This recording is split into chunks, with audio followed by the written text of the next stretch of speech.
বন্ধুগণ, স্বাগত আমার চ্যানেল ভেনাস টেক পালসে। শুরু করছি জাভা প্রোগ্রামিং। তো প্রথম যে প্রোগ্রামিংটি নিয়ে আজকে আমরা আলোচনা করব সেটি হলো where to input two integers and check whether both the numbers are multiples of 7। অর্থাৎ আমরা ইন্টিজার দুটিকে প্রথমে ইনপুট নেব, দুটি ইন্টিজার ইনপুট নেব এবং সেটা 7 দিয়ে বিভাজ্য কিনা সেটা আমরা দেখব। As usual import Java dot util dot star, আমরা হেডার ফাইলটা জাভাতে লিখতে হবে। তারপরে ক্লাস PRGS এবং PRG3 বলে একটা আমি ক্লাস ডিফাইন করলাম। ক্লাসের মধ্যে public static void main.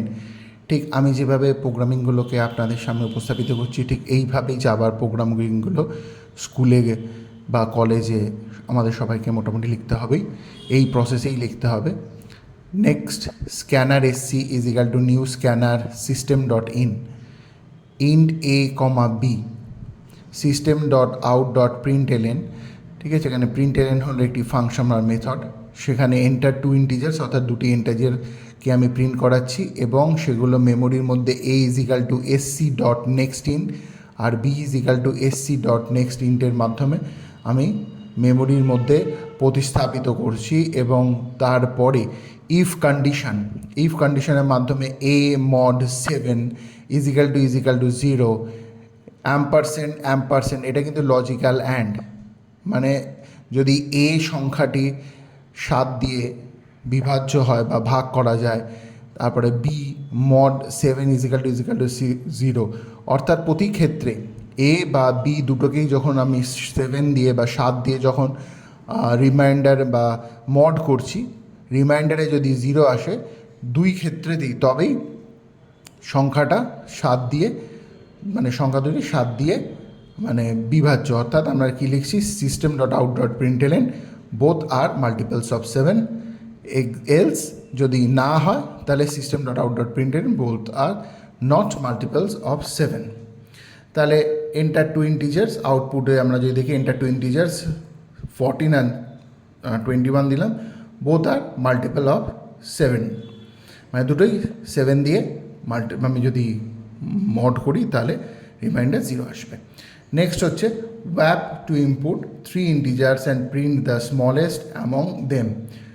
Import Java dot util dot star, আবার লিখে ক্লাস PRG, ধরুন এটা আমি এটা আউটপুটে দিলাম হচ্ছে 5।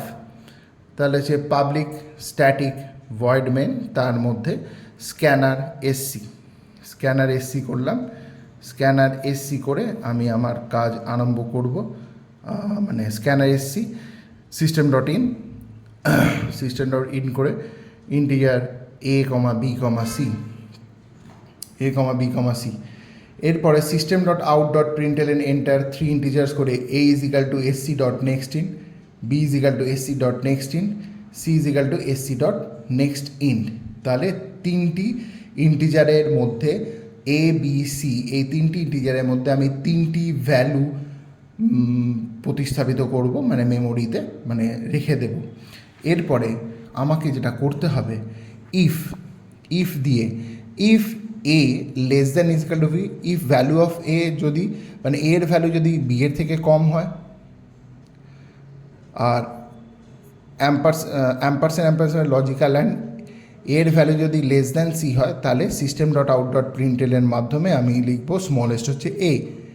এলসিফ দিয়ে লিখব B লেস দ্যান A, মানে লজিক্যাল অ্যান্ড দিয়ে B লেস দ্যান C করলে system dot out dot প্রিন্টএলএন smallest হচ্ছে B। এলসি আবার লাস্ট এলসিফ আর দিতে হবে না, এবার শুধু এলস দিলেই হবে। System dot out dot প্রিন্টএলএন smallest হচ্ছে C। মানে এই দুটি কন্ডিশন যদি ইফ আর এলসিফে যে কন্ডিশন যদি স্যাটিসফাই না হয় তাহলে তৃতীয় কন্ডিশনটা অর্থাৎ সিটাই হচ্ছে, মানে সি এর মধ্যে যে ভ্যালুটা আমার রয়েছে সেই ভ্যালুটাই হচ্ছে স্মলেস্ট ভ্যালু। তাহলে আমি নিচ্ছি আউটপুটে কি 10, 20, 30, স্মলেস্ট হচ্ছে 10। এবারে আমরা নিচ্ছি কি ওয়্যাপ to input the value of 3 angles and check whether it form a triangle or not. If it is form a triangle, check whether it is a equilateral triangle, isosceles triangle or a scalene triangle. Import java.util.star, ক্লাসের একটা নাম দিতে হবে, ধরুন PRG6 বলে আমি দিচ্ছি। এবারে হচ্ছে পাবলিক স্ট্যাটিক ভয়েড মেন, এই ক্লাসের নাম PRG6-এর জায়গায় আপনারা যে কোনো নাম দিয়ে আমরা সেভ করতে পারি।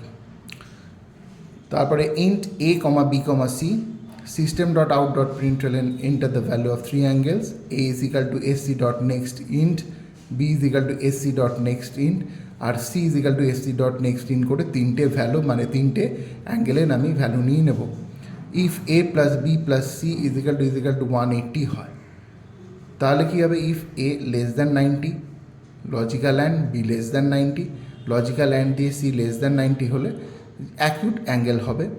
Else a greater than 90 or b greater than 90, মানে যে কোনো অ্যাঙ্গেলের ভ্যালু 90 থেকে বেশি হলে or c greater than 90 হলে সেই অ্যাঙ্গেলটা হয়ে যাবে হচ্ছে অবটিউস অ্যাঙ্গেল। এলস system.println ওটা হবে রাইট অ্যাঙ্গেল ট্রায়াঙ্গেল।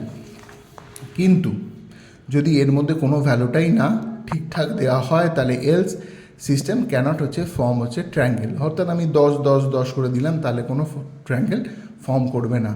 আমরা একটা এক্সাম্পল দিয়ে দেখে নিই। Enter value of those angle হচ্ছে 45, 65, 70 অ্যাকিউট অ্যাঙ্গেল এটা ফর্ম করছে।